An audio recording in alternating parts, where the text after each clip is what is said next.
Happy Valentine's Day to all. So, ito na nga ang pagkasunduan namin na mag-flatmates at mga friends na lalabas kami sa araw ng mga nguso.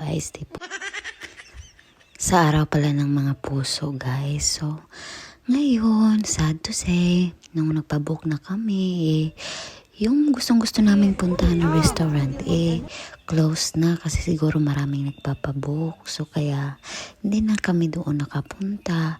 Kaya dito kami sa second option namin, Plan B. So, ito ang Okinawa Japanese restaurant.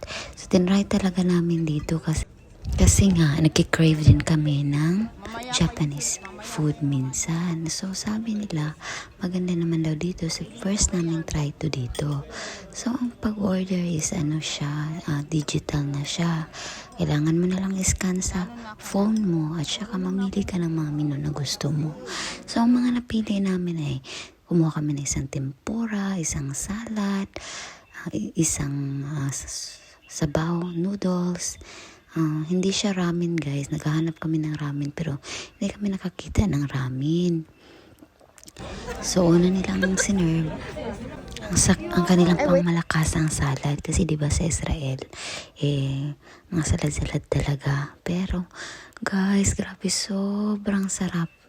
Lahat ng mga in-order namin walang tapon. Lahat ubos. O gutom lang talaga kami kasi magdanay na hindi talaga worth it talaga yung pinunta namin dito. Kasi nga masarap lahat.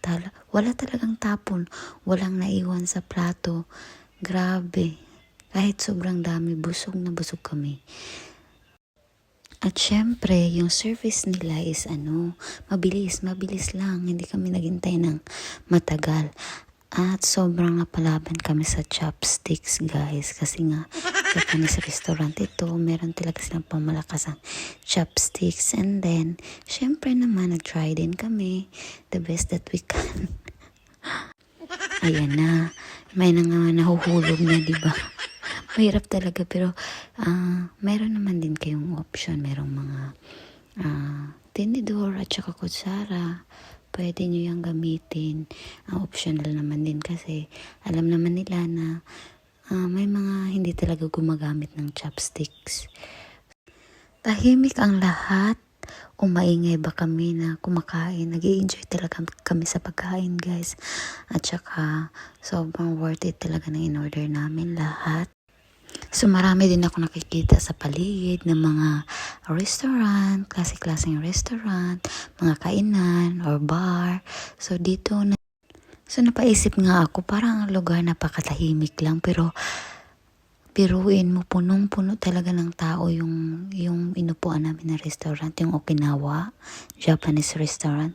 Punong-puno ng tao. Sa labas din kami. Maganda ang ambience. Hindi ka talaga matatakot kumain sa labas kasi wala talagang palaboy-laboy na makikita dyan. Hindi ka talaga makatatakot na kumain. Nai-enjoy mo talaga ang mga pagkain. Pati drinks nila, na-appreciate talaga namin. Masarap yung timpla nila.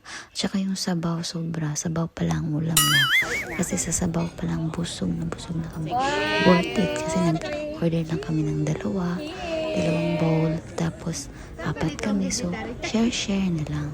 Ganyan naman talaga ang dapat. Kasi hindi naman mauubos kung tag-iisa lang yung order. So, itong pangmalakasang sushi. So, nag-add kami ng isang package na isang combination ng sushi, klase-klase na yan. So, matitikman na namin lahat kasi ito talaga yung pinunta talaga namin.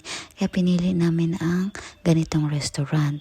So, after, hindi pa kami na kontento, naghanap pa kami ng sa malamig. So, dito kami napadpad sa gelato. Ang gelato ay the best ice cream for me sa Israel. Kasi naman, hindi masyadong matamis. Tama lang talaga ang timpla kasi yan ang gusto ko, hindi masyadong matamis. Compare mo naman sa ibang mga ice cream na brand. Pero iba-iba talaga naman din tayo ng panglasa. Hindi naman natin May iba na gusto ng matamis, sobrang tamis, tamang tamis, at konting tamis lang. So, gusto ko yung nila, salted caramel flavor, at saka yung pistachio, pang malakasan nila ito dito sa Israel. Kahit ang aking mga amo, yan din ang pinipili nilang bilihin kasi masarap nga naman. Best seller nila yan. So pagpasok natutuwa at giniginaw, kinikilig kami dahil sobrang busog na namin doon sa Japanese restaurant. Tapos pagpunta namin dito, nakakita pa kami ng ibang makakabusog na naman.